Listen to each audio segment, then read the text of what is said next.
This workshop in South London's a holy shrine for photographers and for people from all over the world who take a professional interest in the history of the camera. It's here that Fred Gandolfi, helped by his brother Arthur, designs and makes what many good judges reckon are the finest cameras in the world.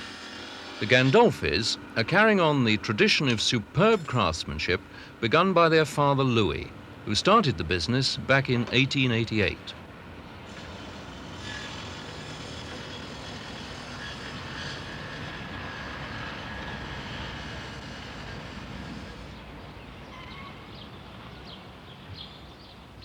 The world through a Gandolfi plate camera. Well, this one may look a bit like a Victorian joke, but in fact, it's a highly efficient working tool, and it's used every day in the ordinary course of his work by Alex Starkey, who takes pictures for Country Life. Now, why this camera, this extraordinary camera? Oh, it's a delightful camera to use. He makes them beautifully, and they're very simple and well made, and they're just lovely things to use. When was this one made? Oh, before I was born. It's 50 years old now. Must be coming to the end of its time. Yes, it is. I'm having to go metric, and in fact he's made me a brand new one, which is metric. He rather reluctantly made chrome fittings for me and black bellows. He loves the old brass fittings. He fits in all the specifications which I need to suit my requirements. Now, if I can't see what the customer wants, I'm in a bit of a flutter. But it's surprising that you can, by thinking round, you can actually see the customer working with that object, and then that's all right. It's a bit of a worry until I get hold of the plane and the piece of wood, and then all is peace. I can go right back 7 years old. You know the thing when a workshop's near you and it's the business is in the family. You go running down, poking your head in the shop.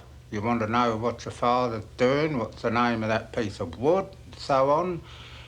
You don't realise that it's sort of going into your head, and though some of it goes out, quite a bit stays behind. From rough notes of a customer's special requirements, Fred starts his most complicated piece of woodwork, the baseboard.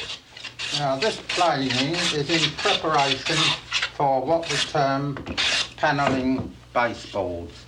It's peculiar to camera making, and it's originated owing to the fact that cameras became lighter, the wood had to be thinner, and to avoid it twisting and curling, we had to put in a number of pieces of wood rather than using one. There we had the first panel, jointed 3-piece. Now we add a further 2 to the sides, and that will make your half plate. And then, of course, you can go on to the 10x8, which has your 7-piece, 1, 2, 3, 4, 5, 6, 7, and so on up to 1512, which has 11, which has another piece down in the middle there, breaking that up into 5 pieces again. Now, as regards the actual gluing joint, this is done by what we term a loose tongue. Assume that this is that. You take 2 saw cuts on the circular saw, like that, and then you put grooves down on the 2 side clamps, like that, and you take a piece of end grain 3-ply, and that is pushed in like that, with, of course, glue. And you take the 2, just make certain they're down, tip them sideways like that. You run your glue brush down, you knock them the other way, you run that. Labour saving, you do both sides at once. Then you take your centre and you take the clamp, mark sides together, same again here. And since they're all glued, we might go straight on to another peculiarity in the line. This goes back about 100 years at least, and it's about the only system which is foolproof, costless, and more or less everlasting. When the surplus glue's forced out, you've got a joint that's hardly visible apart from the grain. Here's a half-scale model of a finished baseboard showing the next stage, the elaborate brass reinforcements, the angle pieces and the arrowheads. The arrowheads are the trickiest because to let them into the wood you have to cut across the grain. To do this, Fred uses that ancient tool, the holdfast. Take your woodwork,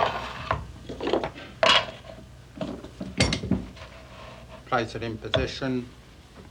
We now tighten up the holdfast, which gives a drawing action and is a very good grip, much better than putting a weight on top.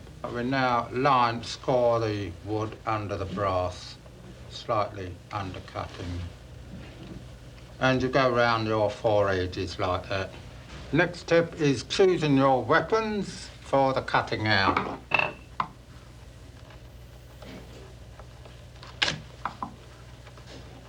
Nearly all finger control. As you push, you also push down on your chisel so that you don't get a sudden dig.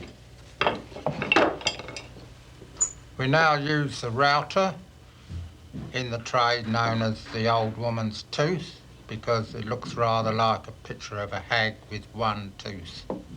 Then you move off onto your work. You give a sharp pull on the bottom, like that, round.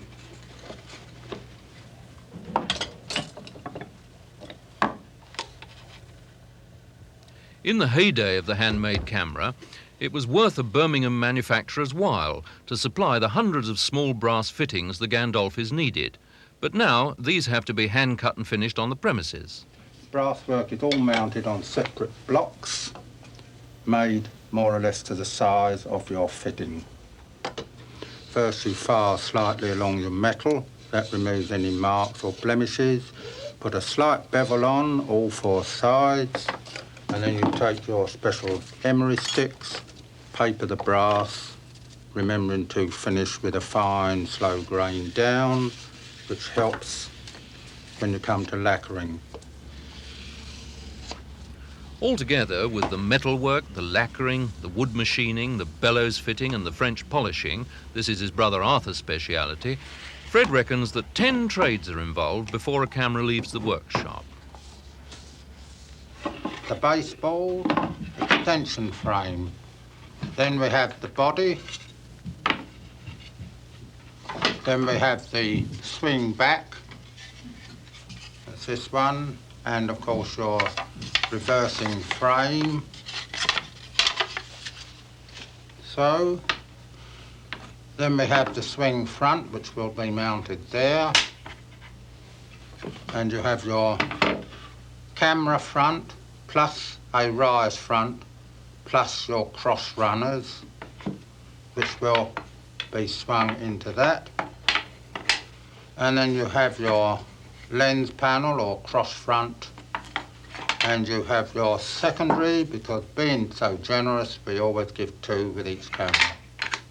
And that makes one complete set ready for polishing. These cameras aren't antiques. They're in everyday use by commercial and fashion photographers, archaeologists, architects, forensic scientists, and individual specialists like Alex Starkey. And if you're sent to prison, the chances are a Gandolfi camera is going to take your picture for the criminal records. The beautiful finish, the precision, and the lightweight toughness of these cameras make really knowledgeable photographers say Gandolfi in their sleep. All the time my father spent making cameras, he never had his own outfit. And one day it struck me, last year, or the year before, I think, that I also were running through life, making cameras for everybody else, and having nothing, not my own outfit. So I just set together and made this.